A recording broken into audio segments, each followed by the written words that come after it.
Hello everyone. The person sharing the screen with me is हर्षित और हर्षित डीसीजे के वो student है जिन्होंने एनडीए अभी जो आपका रिजल्ट आया है उसमें उनका रिटन एग्जाम को क्वालिफाई किया है। तो first of all Harshit many many congratulation for your success. Thank you very much, sir. तो हाउ इज द जोश? Hi, sir. ठीक है, वेरी गुड। तो हर्षित सबसे पहले तो मेरे को ये बताओ कि आप कहाँ से बिलोंग करते हो? सर मैं बिलोंग करता हूँ लक्ष्मणगढ़, जो कि एक टाउन है राजस्थान में, सीकर सिटी के पास में।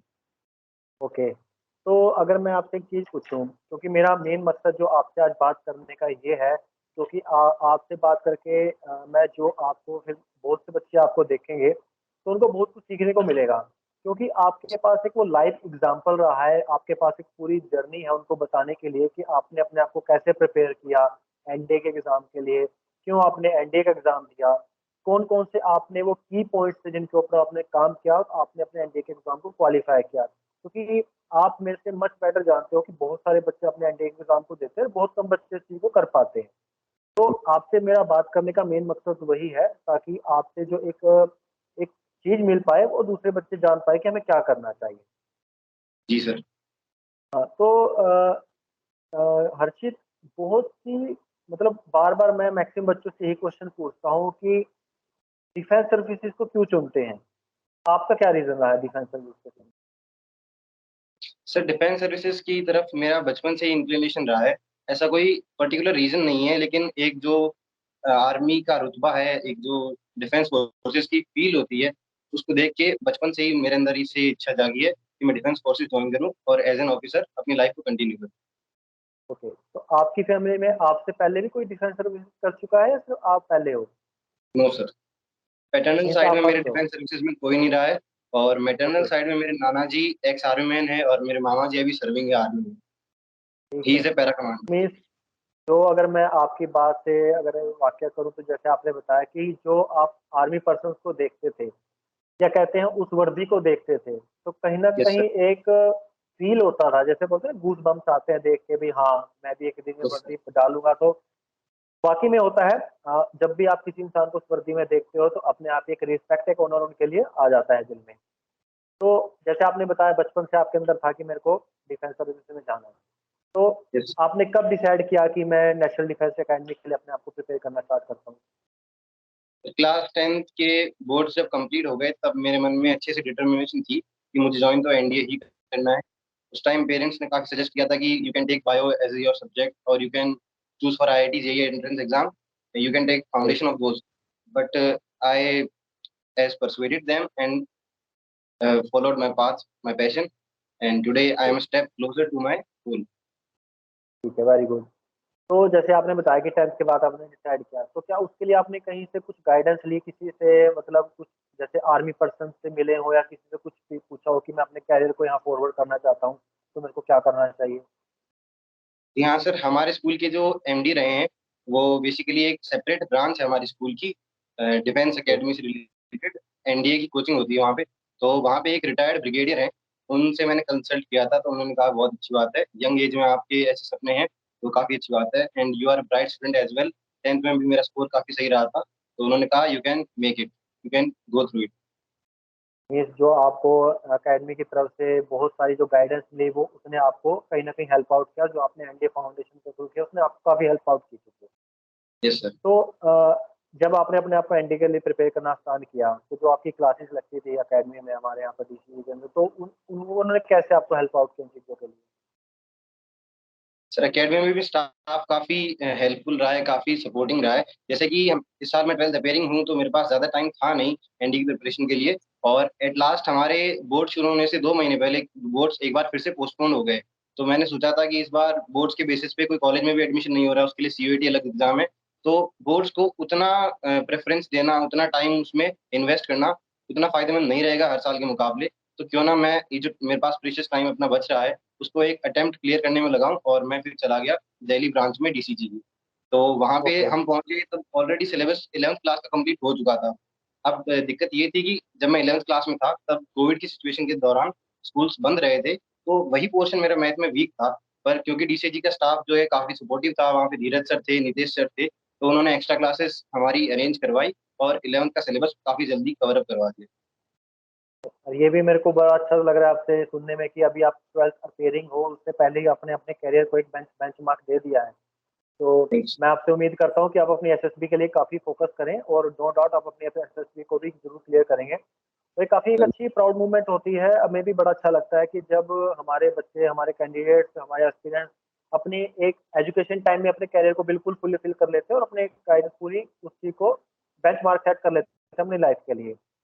तो अगर अब हम बात करते हैं आपके एनडीए की प्रिपरेशंस के लिए, जैसे आपने बताया कि थोड़ा-सा आपको लगता था कि आपका मैथ वीक था, उसके लिए आपको क्लासेस लगी। तो जैसे आपके तकरीबन देखा जाए तो एनडीए के अंदर सारे सारे एग्ज़ाम से पूछे सारे सिलेबस से पूछा जाता है, मैथमेटिक्स, फिज़िक्स, केमिस्ट्री, जीके का पार्ट, इंग्लिश का पार्ट। तो आपने अपने पर्टिकुलर सब्जेक्ट्स के लिए कैसे अपने आप को टाइम देना स्टार्ट किया था? Can you repeat the last sentence? कि आपने अपना टाइम टेबल कैसे सेट किया अपने सारे सब्जेक्ट्स के लिए? Okay, okay. Time table sir basic बात ये रही कि जैसे कि हम जानते हैं जीएटी वाला सेक्शन होता है, वो बेसिकली 10th सेंट्रिक होता है। 10th के ऊपर काफ़ी कम पोर्शन पूछा जाता है। तो 10th तक जो है मेरी पढ़ाई ओवरऑल बहुत अच्छी चल रही थी। तो उस पोर्शन को मैंने कंपैरेटिवली कम टाइम डिवोट किया क्योंकि मुझे पता था 10th तक मेरा बेस काफ़ी अच्छा रहा है, फाउंडेशन काफ़ी स्ट्रॉन्ग है। और जीएटी वाले सेक्शन में अगर मैं कम भी पढ़ूँगा, तो भी एक अच्छा स्कोर कर सकता हूँ। इसलिए मैंने अपना मेजॉरिटी जो टाइम था, वो मैथ में कवर अप करने में दिया कि जो मेरा सिलेबस 11th क्लास का बच रहा है, जो वीक रह गया, उसको कवर अप करूँ और जो 12th क्लास का चल रहा है सिलेबस, जो कि मेरा बेसिकली स्ट्रॉन्ग था, उसमें जो है परफेक्शन लाने की कोशिश करूँ। मैं आपसे एक ही क्वेश्चन पूछना चाहता हूँ। जैसे अभी आप 12th अपियरिंग हो, ठीक है? यस तो सर। अगर एनडीए में हम सिलेबस की बात करें तो प्लस 1, प्लस 2 का सिलेबस आता है, ठीक है? हुँ। तो आपने उस चीज़ को कैसे कवर अप किया फिर अपने प्लस 1 में रहते-रहते प्लस 2 के सिलेबस को? सर प्लस 1 के दौरान जैसे हमने जॉइन की थी प्लस 1 के दौरान तो कोविड रहा था, तो वो पोर्शन थोड़ा वीक रह गया था मेरा उस टाइम मतलब जस्ट बेसिक फंडे क्लियर थे, बाकी जो कांसेप्ट्स थे उन पे काम करना भी ज़रूरी था। और प्लस 2 के दौरान जब स्कूल्स रीओपन हो गए थे, तब मैंने अच्छे से मेहनत करी और टर्म 1 में मेरा काफ़ी अच्छा स्कोर रहा, तो बेसिकली जो स्टार्टिंग के चैप्टर्स हैं, वो काफ़ी अच्छे से क्लियर थे मेरे। और जब मैं दिल्ली गया तो वहाँ पे जो मेरा फ़ोकस था, वो था कि 11th क्लास के जो कांसेप्ट्स हैं, जैसे कि वेक्टर अलजेब्रा हो गया, प्रोबेबिलिटी हो गया और जो कोनिक सेक्शन है, ट्रिग्नोमेट्री है, जहाँ से मेजर चंक जो है पूछा जाता है एनडीए के मैथमेटिक्स पेपर में, उसको मैं बिल्ड कर सकूँ, तो वहाँ मेरा ज़्यादा फ़ोकस रहा था और 12th क्लास वाला जो था, उसपे मैं थोड़ी-थोड़ी मेहनत कर रहा था साथ में। तो जैसे मैथमेटिक्स का तो हमें पता ही है कि मैथमेटिक्स का तो एक पूरा का पूरा एग्ज़ाम अलग ही होता है, उसमें पर्टिकुलर टॉपिक्स काफ़ी पूछे जाते हैं, ठीक है? अगर हम इससे थोड़ा-सा आगे चलें, अगर हम पूछें जीएटी सेक्शन की बात करें क्योंकि मैक्सिमम बच्चे सोचते हैं कि जीएटी में कुछ ना कुछ थोड़ा-सा बच्चों को रहता ही है कन्फ्यूज़न क्योंकि उसमें आपकी फिज़िक्स, केमिस्ट्री, इंग्लिश और आपका हिस्ट्री का पार्ट पूछा ही जाता है। तो अगर हम पर्टिकुलर फिज़िक्स, केमिस्ट्री की बात करें, तो जो फिज़िक्स, केमिस्ट्री का उसके अंदर सब क्वेश्चन्स पूछे जाते हैं, वो आपको क्या लगता है क्या कहाँ वेटेज ज़्यादा रहती है, प्लस 1 की या प्लस 2 की? सर फिज़िक्स, केमिस्ट्री की जहाँ तक बात होती है, तो फिज़िक्स में प्लस 1 के लेवल तक बहुत हल्का-सा पहुँच जाते हैं, पर केमिस्ट्री तो बिल्कुल 10th लेवल तक ही पूछी जाती है। 9-10 की अगर एनसीईआरटी आपने अच्छे से कर ली है, तो I think that you can score very well in the science portion of GAT. That's not a big means deal. Means कहने का मतलब ये है कि हम अगर हम एनसीईआरटी का जो सिलेबस है, एनसीईआरटी की बुक्स हैं, उनको अगर थोड़ा तरीके से यस सर। समझें और एक प्रॉपर गाइडेंस के साथ, जैसे आपने तैयारी करी है डीसीजी के थ्रू, अगर उसको हम ये करें तो बहुत हम अच्छा स्कोर कर सकते हैं। यस। तो अगर मैं आपसे पूछूँ वैसे आई थिंक अभी तो पता ही है कि हमारी अभी मार्क्स नहीं आए हैं एनडीए के, बट आपको क्या लगता है कि आपने कितना स्कोर किया होगा? सर मेरा स्कोर मेरे एस्टिमेट्स के हिसाब से लगभग अराउंड 495 टू 400 के बीच में। 395 टू 400। ओके। तो जैसे अगर हम बात करें हिस्ट्री पोर्शन की बात करते हैं, तो हिस्ट्री पोर्शन में क्या क्राइटेरिया रहता है? क्वेश्चन किस लेवल तक के आते हैं और किस पार्ट में से ज़्यादा आते हैं? हिस्ट्री पोर्शन की सर अगर बात की जाए तो जो मॉडर्न हिस्ट्री है, उसका वेटेज सबसे ज़्यादा रहता है। उसके बाद एशियन हिस्ट्री से थोड़े बहुत सवाल पूछ लिए जाते हैं और मिडिवल हिस्ट्री से थोड़े बहुत सवाल आ जाते हैं। बाकी वर्ल्ड हिस्ट्री को मुझे नहीं लगता उतनी इम्पोर्टेंस देने की ज़रूरत है। अगर जस्ट आप एक बार गो थ्रू कर लें तो एक आध सवाल पूछते हैं, उतना कवर हो जाता है। तो बाकी ये मॉडर्न हिस्ट्री आपका को सबसे ज़्यादा सपोर्ट करना चाहिए। तो ये आपका एनडीए का फर्स्ट अटेम्प्ट था यस सर। और यू कैन क्रैक इन और already crack in first attempt. Yes sir. तो ये भी बड़ी अच्छी बात है। तो अब जैसे इंग्लिश आता है, तो इंग्लिश का लेवल कैसा रहता है? क्योंकि बहुत से बच्चे को हमारे पास बहुत बार क्वेश्चन्स आते हैं कि क्या हिंदी मीडियम का कोई बच्चा एनडी को क्रैक कर सकता है या वो इंग्लिश मीडियम का बच्चा ही कर सकता है? तो आपने जो पेपर दिया है, आपको क्या लगता है कि एक हिंदी मीडियम का बच्चा उसको कर सकता है आसानी से? सर हिंदी मीडियम के बच्चे भी इंग्लिश के पेपर को काफी आसानी से क्रैक कर सकते हैं, क्योंकि जैसा कि इंग्लिश में 50 सवाल पूछे जाते हैं, तो out of those 50 questions, almost 30 questions are based on your vocabulary, your idioms and phrases, and the basic knowledge of English language, not the grammatical knowledge. If a student belongs from Hindi background, Hindi language background, Hindi medium, that it means his grammatical knowledge of English is weak. But it does not necessarily mean that his verbical knowledge or the vocabulary is also weak. He can make those portions strong and score almost 25 to 30 questions in English. Okay, means आपने बहुत सही बोला कि अगर मेरा जितना आपने बोला, मेरे को ये लगता है कि उसमें अगर आप अपने कॉन्सेप्चुअल क्लियर करके चलते हैं, तो आप आसानी से अपने एग्जाम को क्लियर कर सकते हैं। इट डजंट मैटर कि आप इंग्लिश मीडियम से बिलोंग करते हो, आप हिंदी मीडियम से बिलोंग करते हो। Yes. आपको अगर अपने कॉन्सेप्ट के ऊपर पूरा फोकस है, अगर आपने एनसीईआरटी को अच्छे से फॉलो किया है, आपने अपना टाइम टेबल अच्छे से फॉलो किया, तो you can easily crack the end exam. Yes, sir. That's great. तो अगर थोड़ा-सा अब आपने बताया जैसे एनडीए का एग्ज़ाम आपने क्लियर किया है, आपने प्रिपरेशंस करी है, तो आपने कोई स्पेशल टाइम टेबल फ़ॉलो किया था इसके लिए? सर स्पेशल टाइम टेबल मेरा तो कुछ नहीं था, बस इतना था कि जितना कोचिंग में पढ़ाया जाता है उसको वापस आके रिवाइज करना है, और जहाँ तुम्हारा बैकलॉग चल रहा है उस पोर्शन को तुम्हें सेल्फ हर दिन कुछ घंटा 2 घंटे, 1.5 घंटे टाइम खुद से डिवोट करना पड़ेगा, ताकि तुम्हारा बैकलॉग कवर हो सके। ओके, तो अब मैं आपसे पूछता हूँ कि डीसीजी का जो स्टाफ था जिसने आपको मतलब टीच किया है, आप डीसीजी के बारे में क्या बोलना चाहेंगे? स्टाफ के बारे में, वहाँ के एनवायरनमेंट के बारे में? सर स्टाफ काफ़ी सपोर्टिव था, काफ़ी हेल्पफुल था। अगर हो सकता है डीसी में मैं ना जाता डीसीजी, तो आज ये पेपर क्लियर नहीं हो पाता, और जो भी है आज उन्हीं टीचर्स की वजह से है, तो काफ़ी ग्रेटफुल हूँ, काफ़ी ग्रेटिट्यूड रखता हूँ उनके लिए मैं, और ये सच में ये काफ़ी बात तो सपोर्टिव ज़रूर है। स्टाफ रहा है डीसीजी का। देखो, टीचर्स की मेहनत होती ही होती है, बट स्टूडेंट्स अगर आपकी तरह डेडिकेटेड हो, तो उसकी मेहनत भी ज़रूर कहीं न कहीं फुलफिल होती है। तो अगर जी। लास्ट में आपसे एक चीज़ पूछूँ कि जैसे इस बार आपने जो एग्ज़ाम दिया था, ठीक है? क्या लगता है आपको कि कैसा लेवल रहता होगा एनडीए का? जो अगर हम एनडीए के एग्ज़ाम को पूरा थॉरली देखें, तो क्या लेवल रहता होगा? इट्स ईज़ी, थोड़ा-सा ट्रिकी रहता है या बहुत ही ज़्यादा हार्ड होता है? तो बहुत ज़्यादा हार्ड तो नहीं कह सकते, कुछ पोर्शन पेपर का रिलेटिवली डिफ़िकल्ट होता है, पर जो एवरेज जो लेवल रहता है, मुझे लग रहा है इस बार बस वही लेवल था। कंपैरेटिवली जीएटी वाला पेपर जो था वो ईज़ी था, और मैथमेटिक्स का थोड़ा-सा हार्ड आया था। बाकी जो एवरेज चलता आ रहा है उसी लेवल पे पेपर था। Okay. So now we can say you are just one step ahead to be a NDA defence officer, क्योंकि आपकी एसएसबी रहती है। तो जी सर। एसएसबी के लिए आपने अब आगे क्या आप अपने आप को प्रिपेयर कर रहे हो? कैसे प्रिपेयर कर रहे हो आप? एसएसबी के लिए बेसिकली आपको सेल्फ अवेयरनेस होनी चाहिए, और साथ-साथ में जो है आपकी सराउंडिंग की भी अवेयरनेस होनी चाहिए कि आपके स्टेट में, आपकी कंट्री में वर्ल्ड वाइड क्या-क्या हैपनिंग्स हो रही हैं। तो बेसिकली मैंने अभी जो मंथली कवर्स आते हैं, मैगज़ीन्स आती है, वो पढ़ना शुरू किया है, और डेली बेसिस पे न्यूज़ फॉलो करना शुरू किया है।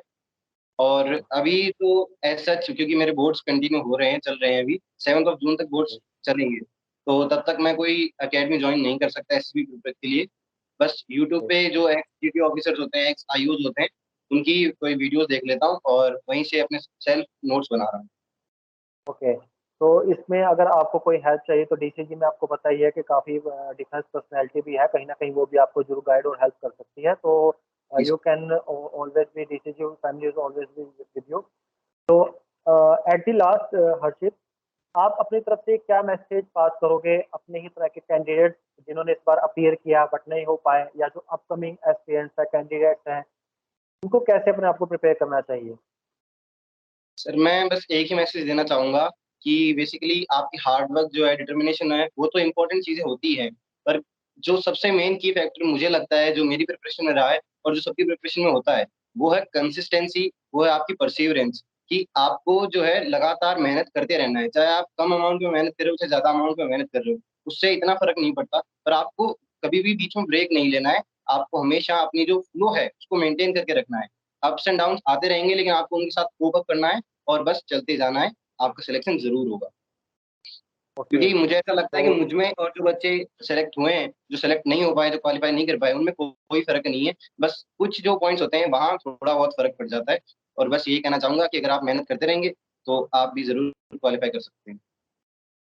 दैट्स ग्रेट, आपने बिल्कुल सही बात बोली। तो Harshit, again many congratulation from the behalf of DCA defence academy कि आपने अपने एनडी के एग्जाम को फर्स्ट अटेम्प्ट में क्लियर किया। We have that you are pursuing your +2, so it's a very proud moment for DCG family too कि उनका कोई कैंडिडेट ऐसे अगर क्रैक करता है तो बड़ा अच्छा लगता है। और उनकी हमारी पूरी DCG की तरफ से आपके SSB के लिए भी हम आपके साथ हैं और हमारी बेस्ट विशेस आपके साथ हैं और हम आपके एक बेस्ट फ्यूचर की विश करते हैं कि आप अपने फ्यूचर में बहुत कामयाब बने। और जो आपने आज ये की पॉइंट्स बताए हैं, आई होप कि आपकी तरह जो अपकमिंग स्टूडेंट्स हैं वो कहीं ना कहीं इसको देखेंगे और जरूर फॉलो करेंगे और अपनी लाइफ में कहीं ना कहीं जरूर कामयाब बनेंगे। तो thank you very much for your precious time. Thank you very much, sir. The pleasure is all mine. Thank you very much.